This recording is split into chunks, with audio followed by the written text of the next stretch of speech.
Isaac Wilson shines in a camp loaded with some of the top high school football players in America. What does that mean for his immediate and long-term Utah future? Let's discuss on today's Locked On Utes.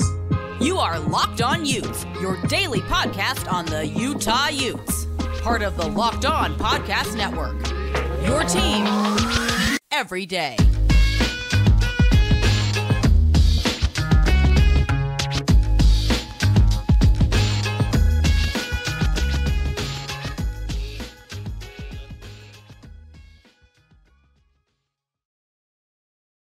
Hello, everyone, and thank you for making Locked On Utes your first listen every single day. We are available on all platforms, including YouTube and wherever you may get your podcast. If this is your first time listening to our show, make sure you like and subscribe. Love interacting with all of you in the YouTube comments. You can follow our show on social media on X at Locked On Utes. Today's episode of Locked On Utes is brought to you by Game Time. Download the Game Time app, create an account, and use code Locked On for $20 off your first purchase. My name is JT Wistrcill, former intern inside the University of Utah Athletic Department. And on today's show, we'll be talking all things Isaac Wilson because of the performance he had at the Polynesian Bowl. And then a little fun thing, talking about a major analyst for Fox Sports is incredibly high on Utah football. And some of those who may have disagreed with me talking highly of Utah all throughout this week. Would love to hear your thoughts on that clip, which we're going to be discussing at the very end of the show. But first, I want to talk about Isaac Wilson. So the Polynesian Bowl is going on right now in Hawaii. The top 100 high school football players in the country get invited out to it, and Isaac Wilson was amongst those selected. And in day one of the practices, Wilson was listed as one of the standouts from Greg Biggins, who's a writer at 24/7 Sports. If you guys want to view the full story, you guys can head over to 24/7 Sports to check it out. But here's what Greg Biggins had to say about Isaac Wilson's day one at the Polynesian Bowl. He said, Wilson has a handful of eyebrow-raising moments. And yes, he does mean that as a compliment, obviously, not as a concerning way. The Utah signee flashed a quick release, getting the ball to out almost as fast as he got it from the shotgun and repeatedly hit receivers in stride. Wilson drew praise from the coaches for looking off linebackers to create passing windows. The four-star signal caller is a much better athlete than he's given credit for. And although there weren't many live periods on the initial workout, looked incredibly light on his feet. Once again, that comes via Greg Biggins' 24/7 Sports piece on the day one standouts of the Polynesian Bowl. So what do I make of this? I think it's incredible. Am I surprised? Not entirely, because we have a lot of high school film that we've been able to watch on Wilson and see what a tremendous player he is. But I'll also say this, it's a massive credit to Wilson that he was able to come into this bowl game and as soon as day one, leave scouts impressed, right? Like make plays in moments surrounded by some of the other top high school football players in the country. That's an incredible compliment to Isaac Wilson's preparation and just obviously his talent, which we know is incredibly high. And I think he spoke to a number of things in there. I think the one thing I found interesting was, he did talk about how he's like, deceptively athletic, kind of, or just basically faster than you would think. And he is definitely right in that. The stats do support that for sure. He ran for over 1,300 yards this past season, 13 touchdowns on what was credited by Deseret News as 150 carries. And that was something you did see with Corner Canyon, is they had the ability to use him in quarterback runs. And he did a good job not taking hits. Obviously, Wilson is not the biggest guy listed at just 6 feet coming out of Corner Canyon, but he does a good job avoiding those big hits, and he's incredibly quick with his feet. So that's where it gets incredibly tough to take down the talented quarterback. And yeah, once again, huge credit to Wilson for shining in this big event, in this big game. But I'm not really surprised, because when I watch Wilson and what he did at Corner Canyon, if you are unfamiliar with what he did at Corner Canyon, yes, I just listed his rushing stats, which were impressive. What's even more impressive? What he did in the passing game. 4,595 yards, 49 touchdowns, and 9 interceptions, according to Deseret News, completing 66% of his passes. And he was just electric every game. Corner Canyon on the year only ended up losing, I believe, to one of the other top teams in the country in Bishop Gorman.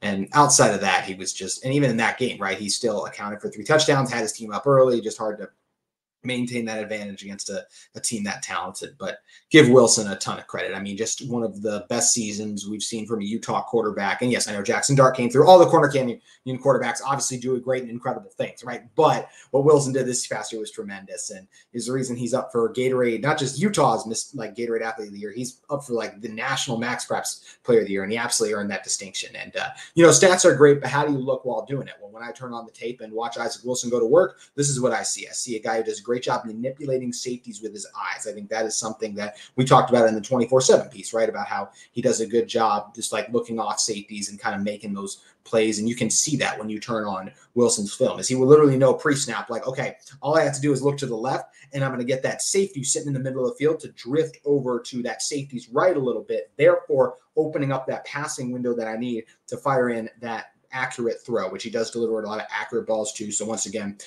just a great job manipulating safeties with his eyes, his accuracy, his ball placement's incredible, right? Like out in front of his receivers, on the sideline, like he'll loft it out where only his receivers have a chance at it. It's not one of those. And I also love that he gave his playmakers chances to make plays, because he had two really talented receivers. One of them in Tay Nakua, who's going to be going to, or excuse me, not Tay Nakua. I'm getting my guys confused actually. It's one of them is Coach Kerr, the head coach there. His son, who's actually going to Utah State. Tate Kerr it is, and then Dominic Overby, I believe it is going to Iowa State. So he had two talented receivers by him, and he knew that as well. So he would give those guys opportunities to make plays and perfectly place kind of those 50-50 type balls where it's like, hey, I'm going to give my guy as much of an advantage as I can for him to come down to it. And I like that he trusted his playmakers to go make plays too. Does a great job avoiding pressure and buying time for his receivers to get open downfield. He is a tremendous athlete, and he can also make great throws under duress. He stood tall in the pocket, even knowing he was going to get blasted a few times, because he knew there was going to be a big play to open up down the field. And that's the thing. He has a strong arm too. He's able to rifle that thing down the field too. So even if he can't step into throws, still got an impressive arm, can make those off-platform throws, can make throws on the move, go in either direction. And I'm blown away by him once again. Thrives off platform, tight window throws, the impressive arm strength. And yeah, like they said, he's got really, he's not going to come into Utah and be Nate Johnson running quarterback wise, obviously. Like we saw what a tremendous athlete Nate Johnson was. He was one of the fastest players on the team. Isaac Wilson will not be that, but he is quick and fast for a quarterback. And I can definitely see a situation where, if it's a pass play where he's got some time downfield and he squeezes out of a sack because he slips out of it because he's kind of small, then be able to scramble and go get that first down. Like that is something I see Isaac Wilson being able to do at a very high level for this Utah football team. And once again, I'm just not surprised that he lit it up at the Polynesian Bowl, at least on day one, because he has all the tools and the talent in the world. There's a reason he's one of the 25 best quarterbacks in his class, according to 24/7. I think when we look back on these rankings, we could very well even end up having him even higher, just because of the tremendous ability he has, the decision-making, all the things that I just listed through. I'm incredibly high on Isaac Wilson. I think this was a huge get for Utah football, and I'm excited about what his arrival could mean too, because as much as we all love Utah's, ground and pound style of play and winning, but their best chance to be a more explosive offense to me will be at Isaac Wilson's full potential. I'm not saying Isaac Wilson gives Utah the best chance day one to have that element of their offense. Cam Rising obviously does for what he's already proven, his accuracy,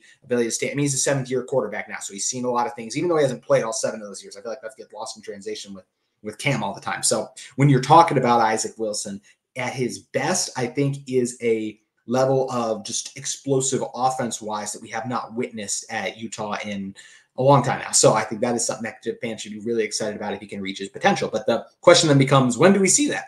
Do we see it in 2025? Do we see it in 2026? Do we see it at Utah at all? Because transfer portal is always up in the air. I do think we're going to see it at Utah, though, I will say. But I want to talk about all of that in one moment, talk about who Utah's future quarterback is going to be, because that does basically come down to him versus Brandon Rhodes, unless a transfer portal enters the fray. We're going to be discussing all of that in one moment. But first, I want to talk to all of you about one of the sponsors of today's episode of Locked On Utes, our friends at FanDuel Sportsbook. The NFL regular season has come to a close, but there's still time to get in on the action with FanDuel, America's #1 sportsbook. The divisional weekend is here, one of the best weekends, if not the best, in all of the NFL calendar. And right now, new customers get $150 in bonus bets guaranteed when you place a $5 bet. That's $150 in bonus bets, win or lose. The app is so easy to use. There are so many different ways to bet, like a live same-game parlays. Find bets in the new Explore tab, make a parlay in the Parlay Hub, the best way to find popular parlays, and so much more. So you can visit FanDuel.com/lockedon and make your first bet a layup. FanDuel, an official partner of the NFL. Also, when you're talking about FanDuel, let's talk about some of those NFL lines really quick. And we're going to go game by game, and I'm going to give you guys my picks and where I would put the money. All right, Houston Texans at the Baltimore Ravens.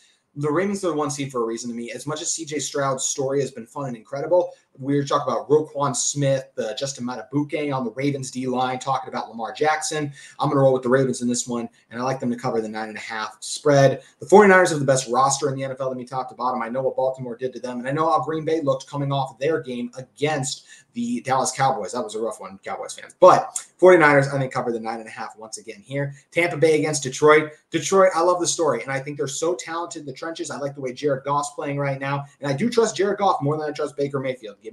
Give me the Lions at the -6.5. Then the Buffalo Bills host the Kansas City Chiefs. This is going to be a great game. It is a risky business to bet against Patrick Mahomes. But Dalton Kincaid and the Buffalo Bills, that's right, I said Dalton Kincaid and the Buffalo Bills, not Josh Allen and the Buffalo Bills. This is Dalton's team now. He is the new face of the Buffalo Bills, at least to all of us in Utah, of course. I think the Bills actually find a way to win this one. I think they cover the 2.5. I think this is the year that Allen finally gets Mahomes. And I think part of the reason that is because Dalton Kincaid to have a big game. So however you guys want to bet, make sure you do it at FanDuel Sportsbook. Also want to talk to all of you about another sponsor of our episode of Locked On Utes. It's our friends at UCCU. Learn and Earn, the UCCU mobile banking app that pays your entire family to learn about money. Kids look to parents to become more financially literate. Parents don't always have the answers. That's where Learn and Earn comes in, because they make it fun by breaking it down in the fun, bite-sized educational games like quizzes and trivia. Every time a family member completes a topic, they earn points that can occur and can be redeemed for gift cards, stores like Amazon, Apple, Sephora, Walmart, Nike, and more. There is age-appropriate content for every member of the family who can compete against each other and track their progress on leaderboards. Learn and Earn is inside the UCCU mobile banking app, so play it anytime, anywhere. The more you play, the more you learn. And the more you learn, the more you earn. Learn and Earn, part of UCCU's award-winning Be Money Smart Youth Banking Program, helping kids, teens, and parents have fun while becoming more financially literate together. UCCU, love where you bank. All righty, coming back in this one, let's talk 2025 quarterbacks. We all love Cam Rising, and once again, I think he's going to lead Utah to a Big 12 championship, as I've said repeatedly on the show. And the person we're going to be talking about in our final segment, one of the analysts in college football, is very much so agrees with me when it comes to those chances. Cam coming back to Utah is by far the best thing for this team in 2024. His veteran experience, his ability to make plays, show up in the biggest moments. Everything I'm about to talk about with Isaac Wilson and Brandon Rose, the potential that those guys have, Cam is a proven commodity. And proven commodities right now, particularly at the quarterback position, are what win in college football. Bo Nix, Michael Penix, J.J. McCarthy. I guess Jalen Milroe was the only first-year guy to pop on the scene, but man, did that look shaky for Alabama at times too. And even you get another team like a first-year starter, Carson Beck, where does Georgia finish? Not in the championship game. Also, Florida State, they would have been there for sure if not for Jordan Travis's injury. What does Jordan Travis have? Experience. Cam Rising is definitely the best guy for Utah this coming season, and Utah is lucky that he came back for that extra year. I know there's some people like Cam needs to move on, this and that. It's like, take a look at college football right now. Having experience at the quarterback position is what is king, and Utah is lucky to have that. But this will be Cam's final year. So next year, Utah will be looking for their new quarterback. We were just talking about all the great things I love about Isaac Wilson, but he's not the only guy who's going to be vying for that starting quarterback job in 2025. The other one is going to be Brandon Rose, 3-star quarterback, 6'2", 210. And yes, we've talked about Rose a lot because of his performance going back in spring ball, where he not only shined in the practices, but threw for 233 yards, a touchdown while completing 19 of his 24 passes. Fast forward to fall camp. You know, Brandon was the guy. He won the backup job in spring ball. And he was still making good plays in fall camp. But you did hear from Kyle Whittingham that he had started to turn the ball over a little bit. So Bryson Barnes had started to kind of nip at his heels, and that was more of a competition for QB2. And look, when you turn the ball over under Kyle Whittingham, that is a massive no-no. So that is where I do think we would have seen Bryson start. I mean, think about Nate Johnson had a little bit of his fumbling issues, right? That's where Utah really stopped running him with the ball because he had some fumbles. So that's where I think, I just think push comes to shove. I do think Bryson would have started this year. But Brandon didn't even end up getting a fair shake of things because he suffered an injury in one of the team's practices. And by the time he got back and healthy, it was just kind of another year where he wasn't able to. He redshirted his first year with Utah, medical redshirt this last year, and did decide to stay with the team through all the transfer portal chaos. And now he will be this year's backup. He will be higher on the depth chart than Isaac Wilson. This will be a year for Isaac Wilson where he learns the offense, gets acquainted to everything. I do believe Isaac Wilson's an early enrollee last time I I saw that. So I think that is something that will also very much so benefit Isaac Wilson to kind of get up there, get that early start and learn. And I do think, though, that Brandon Rose, once again, just has a head start being in this offense for 2+ years now that will make him the backup come the time that fall camp rolls around. But once Isaac has had a full year under his belt to learn that, he's an extremely talented player. And I do think there's a chance that he could pass Brandon Rose and be this team starter in 2025. That's where a year from now, the spring battle is going to be fantastic between these two guys. Watch them go at it and see who emerges, at least at that moment, with the starting quarterback job. Something that I highly doubt Kyle Whittingham is going to reveal to us at that time, but it's still going to be something that's fun to theorize back and forth. And, I just spent the first segment talking about how amazing a number of the statistics that Isaac Wilson has achieved during his high school career are. But Brandon Rose also had himself a nice high school career as well. He's a guy who threw for over 7,521 yards and 74 touchdowns, and also won a championship out in California too. So he's an incredible talent in his own right. And he is a guy that is, I do think, I liked what I saw from him in spring ball. Once again, I definitely think he's going to be the backup this year. So is he going to beat out Isaac Wilson in 2025? And is Isaac going to be able to pass Brandon? I don't know. I think it's going to be a fantastic battle. At this exact moment, this is where this stuff gets really tough, right? Because with Isaac Wilson, we start projecting. With Brandon Rose, I've seen spring ball, but let's all remember how much live game action against an opposing team we've seen of Brandon Rose. It's none. So that's also where this becomes incredibly difficult. I would be lying, though, if I didn't say I'm a sucker for talent. And some of the things that Isaac Wilson can do, there's a reason that he was a 4-star and Rose was a 3-star, right? And those ratings don't always come to fruition. Hence why Utah for years had been, even when they weren't recruiting at as high of a level as they did in the 23 class, it's why they were still able to beat out teams that the USCs, the Oregon, some of these teams that had higher recruiting classes for them. But yet, who beat them? Utah did. So that's where you got to get credit Utah for their development and also just picking the right types of players to come in. And Rose definitely could be that guy. Isaac Wilson could also be that guy if all things click and come together. Rose definitely has the advantage right now. As I said, he's going to be the backup this year. He knows the offense better at this moment. He is a guy who's been here longer, so he's just familiar with everything, the receivers, what Utah quarterbacks are asked of. But Wilson undeniably has more talent at this point than when we saw Rose coming out too. So this is going to be such a fun battle. If I had to give the early advantage right now, as I said, this is where it's tough for Brandon Rose. I think he's a great quarterback, and I think has a chance to be a great quarterback, obviously. And I think Wilson does as well. Right now, I feel like Wilson will end up being the starter in 2025, and I could very well see Rose, that being the case for Rose too. I'd be very interested to see if one of these guys has the edge in this matchup come the 2025 spring ball. Like after that wraps up, I'd be curious if one of them transfers, because if you're Rose, you don't want to sit on the bench for 4 years. And if you're Wilson, do you want to go 2 straight years without playing? That's something that these guys will have to wait when they get to that point. But it's going to be a fun matchup. Both tremendously talented quarterbacks, both capable of doing special things at Utah.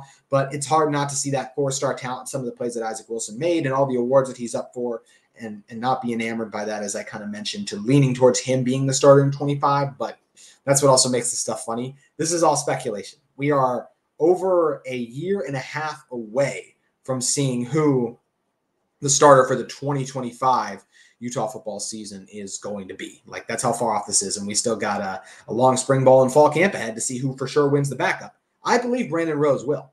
Not going to rule out the question that Isaac Wilson won't. It's just hard to do that being a true freshman at Utah right away. But all it takes is that 1 year to kind of learn and get things down, and then you can go from there. And I am excited to see these two quarterbacks battle it out. Either way, I think the Utah quarterback position is in good hands under Andy Ludwig. And I know he's had some issues before, like we were getting frustrated with him this past year, but I put a lot more of that on the limited ability of the quarterback than, and once again, yes, Ludwig had his issues, but he was also very much hampered by what the quarterback could and could not do. Brandon Rose, by the time he'd be able to start, and then same thing with Isaac Wilson, I just don't think that will be the case. So 2 good options for Utah. They do not have a quarterback problem, and I'm excited to see what the future holds for the Utah quarterback position.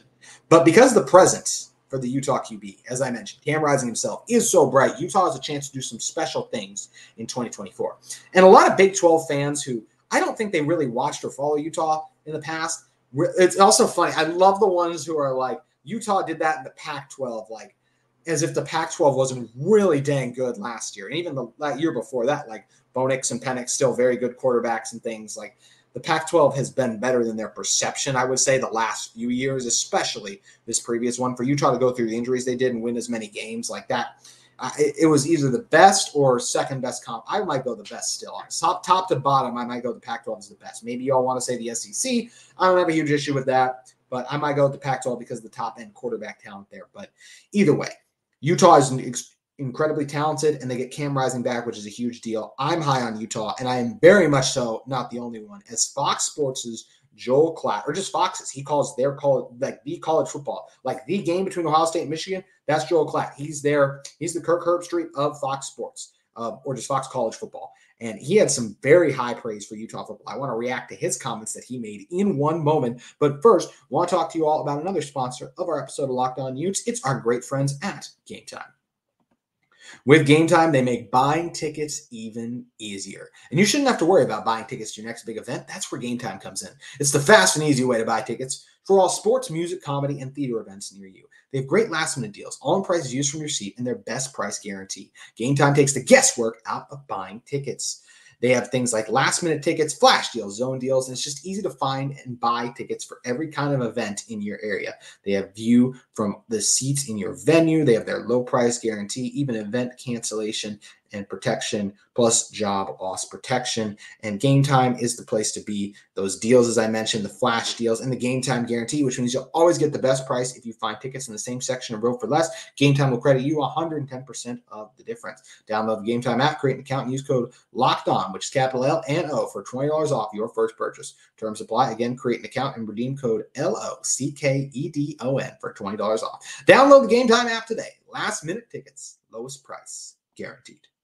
Alrighty, close this one out with Utah football love. We have been very much so enjoying the outlets such as ESPN, The Athletic, Bleacher Report, all having Utah ranked inside their top 15 for their way too early 2025 college football season previews. And Joel Klatt had Utah incredibly high. I think Joel Klatt is tremendous. I will say straight up, and I would have said that if you guys could see like my YouTube watch history, you would also know how good I think Joel Klatt is, because I do enjoy a lot of his content. I think he just does a great job breaking down games. I find him unbiased. I enjoy that he's always given credit. Even before the whole death taxes in Utah football. Yeah, Joel Klatt's the guy who said that. Even before that, I've just always thought he does a great job.